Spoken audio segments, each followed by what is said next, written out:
Morning. It's 10:30 on a Monday, 1st of August. Some might call it the first day of spring. I'm Roger Bowie and from music.net, and today I'm rapping with Matt Joe Gow, who's with us from Dunedin. Is that right? Yeah, I'm in Dunedin right now. Yeah. And that's home, or was home? It's one of my homes. Yeah. I grew up here, and I often come back here to play shows. You still got family there? You got family there, have you? Yeah, a little bit. Yeah. And were you actually born there? Because I read somewhere you. No, I was born in Auckland. Yeah. Uh, but I kind of grew up all over the place. Spent some time in England as a kid, in Canada, and obviously New Zealand as well. Yeah. Right. But Melbourne is where I've spent the last while focusing on music. Yeah. Yeah, because I mean that's my question. Where the hell have you been? I mean, it's Mm. pretty hard. I mean, as I said, your name I'm familiar with. Never caught up with the music until now, and thanks for all that. But No it's problem. just it's just symptomatic of the problem that old farts like me have. I mean, in my day, we could understand everything that was happening in the music industry by simply flicking through the bins in the local record store, or wandering Mhm. up to Roy Colbert's store in Stewart Street and having a chat to him. But Huh. it's bloody hard to keep up these days. Are you finding the same?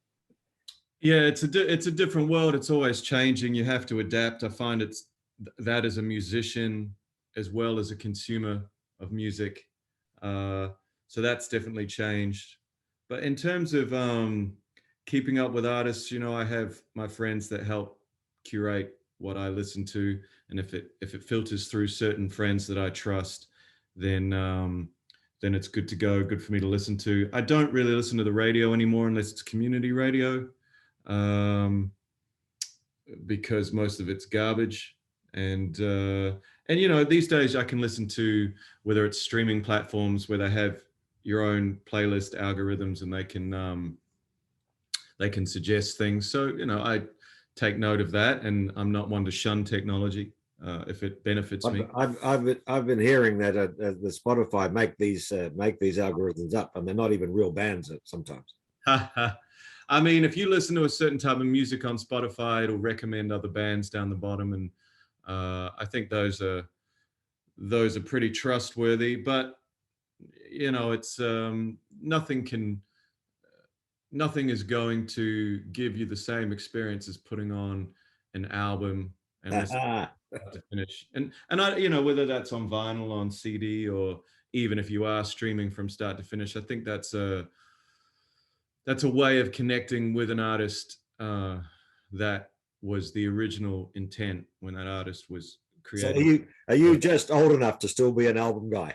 Yeah, I mean, look, I think there's definitely something to be said for listening to a record from start to finish, no matter what age. I just think that today people's attention spans are a lot smaller, and including mine, and maybe even yours have narrowed with the amount of whether it's sort of online stimulation coming in. Your attention is constantly everywhere. Like maybe when you were a kid, there were just a few albums came out during a week, and now there's hundreds of albums come out, and maybe there was a few channels, and now there's thousands of channels. So there's a lot more for you to contend with now. But if you can, I think that almost makes a more important place for the album, because if you want to switch off to that, you can find that mindfulness in putting on a record, turning your phone off, having a glass of wine, and just sitting there and being right there with that artist or with that novelist, whether it's a book or maybe it's a movie where, heaven forbid, you turn your phone off during the movie and you watch with them. So Sacrilege. yeah, and I think there's a place for that now, almost more important than there has been in previous years, because you want to make that attempt to be mindful. And I think an album can do that, can help you do that. Well, look, I'm with you all the way. It's just, yeah, my daughter's 13, so Mm. The only good thing about TikTok is that it occasionally throws up a song that she'll ask me if I've got it, Mm. like She's a Rainbow. and and so that starts a conversation, and then but I'm not sure. I'm not sure whether her generation are going to get. I mean, that's a very refreshing perspective that you're giving me, but I'm a little bit worried about how we're going to graduate these kids. Yeah. Well, what I was giving you was almost like a modern reason to listen to a record. If you tell people, oh, listen to this 50 minutes of this record, sit down and pay attention, they'll be like, why would I do that, man? Like, I've got my phone's ringing, actually it's not ringing, sorry, my phone's dinging, I've got notifications on here, I've got 20 shows on Netflix to watch. So if you're like, oh, well, try this as well, they'll be like, nah, I got no time, old man, I got no time for that. But if you say, hey, that's too much for you, you're going to suffer from anxiety, you're going to have attention deficit disorder, they're all rampant and going up. So if you want to combat that, how about you try switching that all off and listening to Abbey Road, or switching all that off and reading Murakami, or whatever it might be that allows you to be mindful. So that's sort of a different perspective, and it's why I wear a watch. It's the same thing. People are like, why you wear a watch? It's old fashioned. And it's like, I wear a watch because I want the time, and I don't want to check my emails and my messages. I just want the time. And it's the same with music. So I just want to listen to something. I don't need advertisements coming in. I just want to hear what's going on. So, that's a good reason, I think. And that's why hopefully the album will continue to exist, but we'll see. I hope you're right. But actually what you're talking about, a friend of mine is doing this thing called positive medicine. He's a doctor, and he's just challenging the traditional medical model and saying, health is not the absence of disease. Health is being the best you can possibly be in the four domains: physical, psychological, emotional, and wait for it, spiritual. So what you're talking about, in fact, is that listening to an album is good for your spiritual health. Yeah, definitely. You never come away from listening to an album and think, oh, that was a waste of my time. Yeah. But I'm sure that even people who are your daughter's age may come away from a few hours on TikTok and think, don't know if I gained anything there, but Oh, her saving grace is she's a voracious reader, as you've also. Good. Yeah, that's rare. And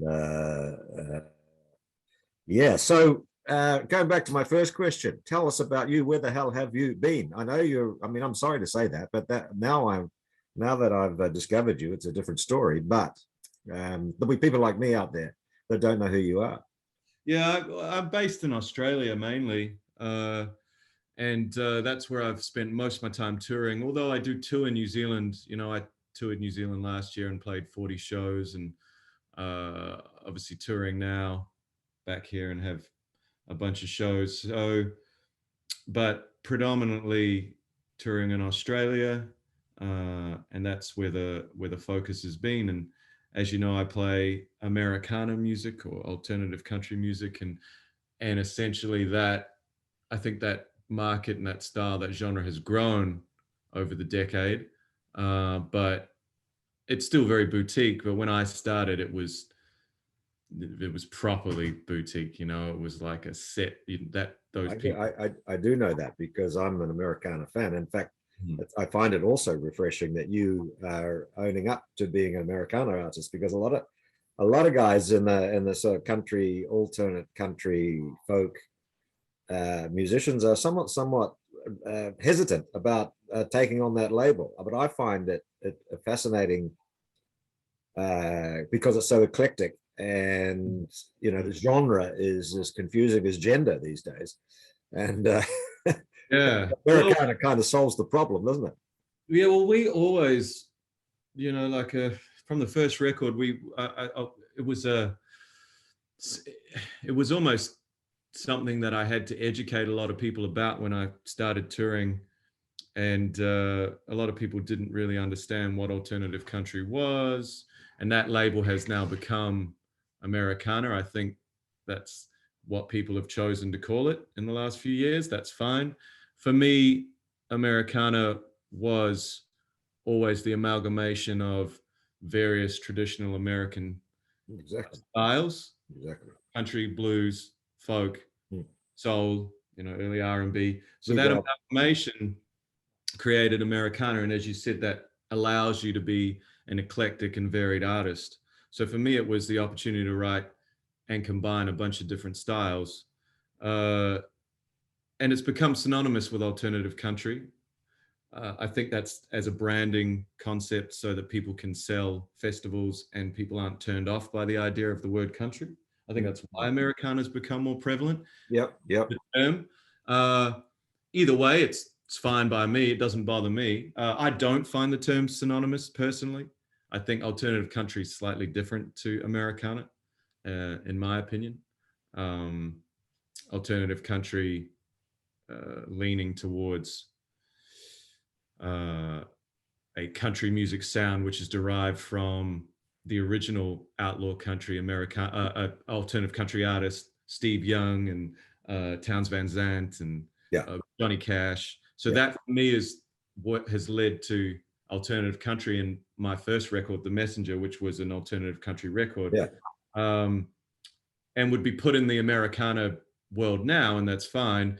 But if you listen to my last record, Break, Rattle and Roll, that's an Americana record, in my opinion, because it incorporates more blues, soul, R&B in with the country. I get it. Yeah.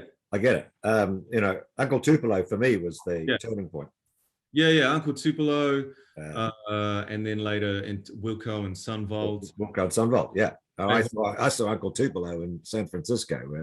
It was just amazing. But the whole Americana thing is because I'm a member of the Americana Music Association. I know those guys quite well. So as you said, that's another question actually, because when you were growing up, so I'm assuming you were growing up in the 90s and stuff. I mean, and in Dunedin. I mean, country was a pretty strange place to be in those days, was it not? Yeah, I mean, in saying that, you got to remember that you're getting your music from overseas artists, not necessarily just where you live and reside. There's always the influence of where you live. And I owe a lot to the Dunedin music sound. I owe a lot to the Straight Jacket Fits and the Verlaines and the Chills and all those bands who created such a scene here in Dunedin and the Flying Nun record label, because it gave me the ability to play music, and people came to shows and the venues existed here, and live music was an acceptable thing to do as a teenager. So, and that's because of the Flying Nun bands. But in terms of what I listened to, that came straight from my mother and her music collection, because that's what I had access to. Okay. So I would put on her albums and her records, and we had such a bond, my mother and I, that we would share that love. And because of that, when those bands you talked about, Uncle Tupelo and the Jayhawks and Whiskey Town, when they came along, it was an opportunity. I saw it as an opportunity to, like, young people are playing this music that my mother listens to, whether it's Cash or Dylan on Nashville Skyline, or so I saw the connection. I'm like, okay, so these hip bands are playing this music, so it's like, okay, I'll do that too. And it sort of went from there. So what was the first record you bought? Personally, first record I bought personally. I don't know if I remember, but it would have been on CD, and it would have been something.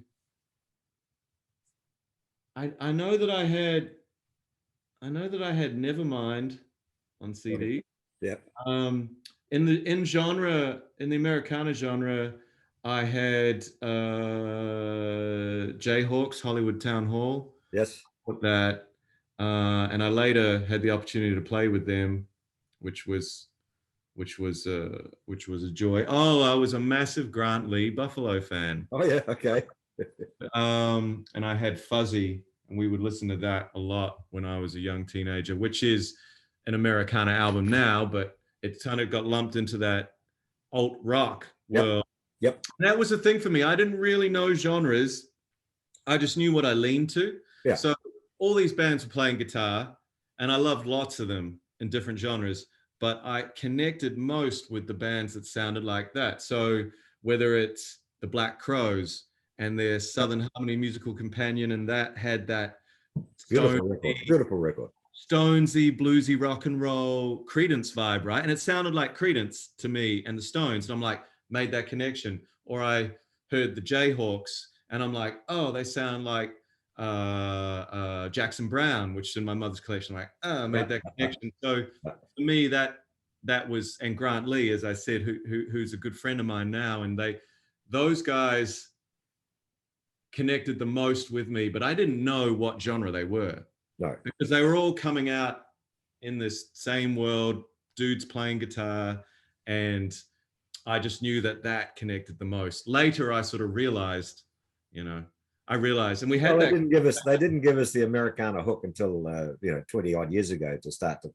That's right. To put all these pieces together into something simple. Yeah. And so, right. As I said, it was kind of helpful because the genres were getting all mixed up and confused.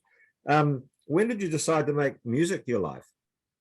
Oh man, like I just been playing music since I was a kid, like 12, 13. So I literally played my first professional show as about a 14-year-old. And when I say professional, like I think we were getting paid. Sorry. Yeah. So my first professional show would have been like 14.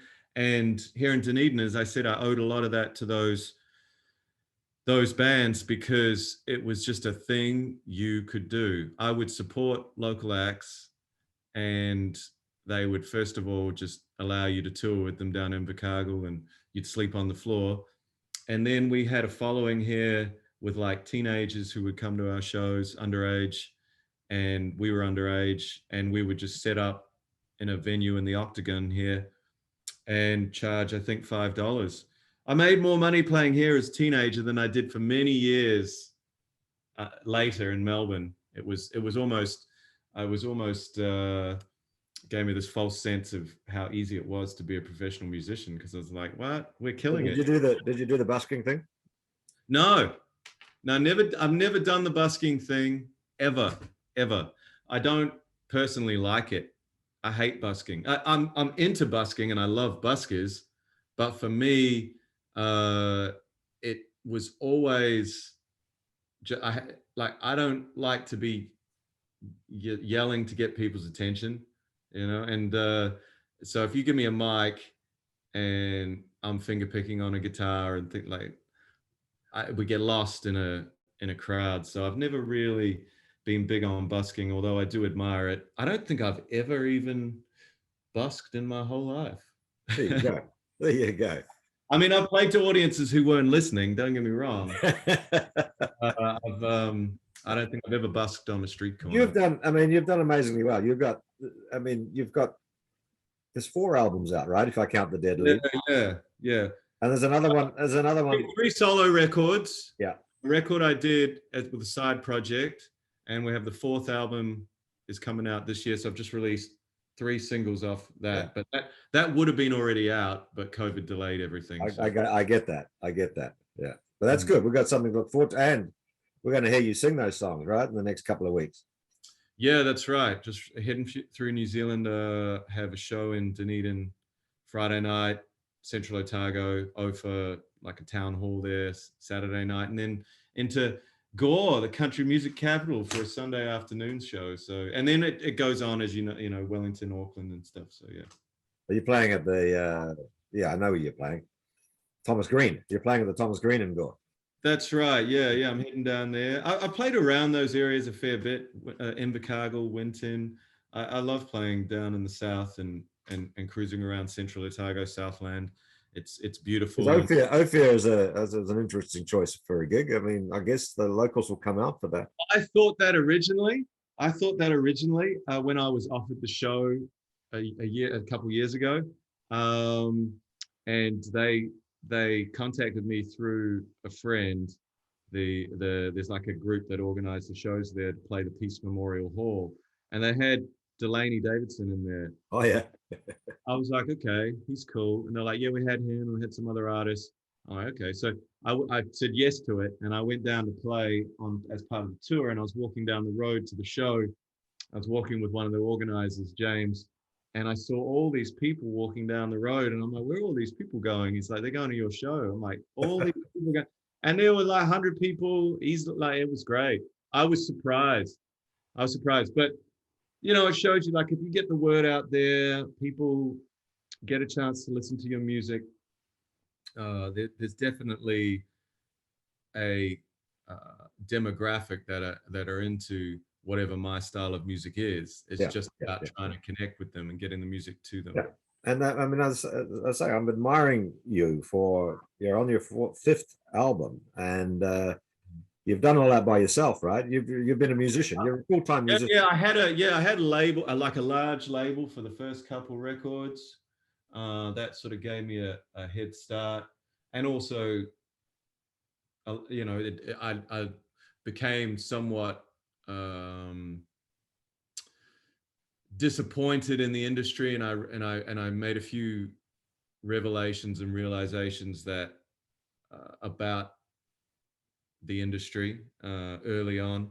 But in saying that, the large label I was with, Mushroom Liberation, still gave me the opportunity to release my music onto a relatively big scale. And I look back on it now and think, wow, they took a massive gamble on an Americana artist back then. Yeah. Like, I was the only one they signed, Yeah. and the only one they pushed. And and whilst we were too early, I think, like we were 5-7 years too early. I look back and I much respect to Michael Gudinski and Warren Costello for putting the time and effort into my first album. Yeah, there just wasn't the, in my opinion, there wasn't the inroads hadn't been built, and the acceptance and education, understanding of what this music wasn't quite there. Right, you're right. And I'd like to think I played a small part in helping and educating some people and exposing them to alternative country.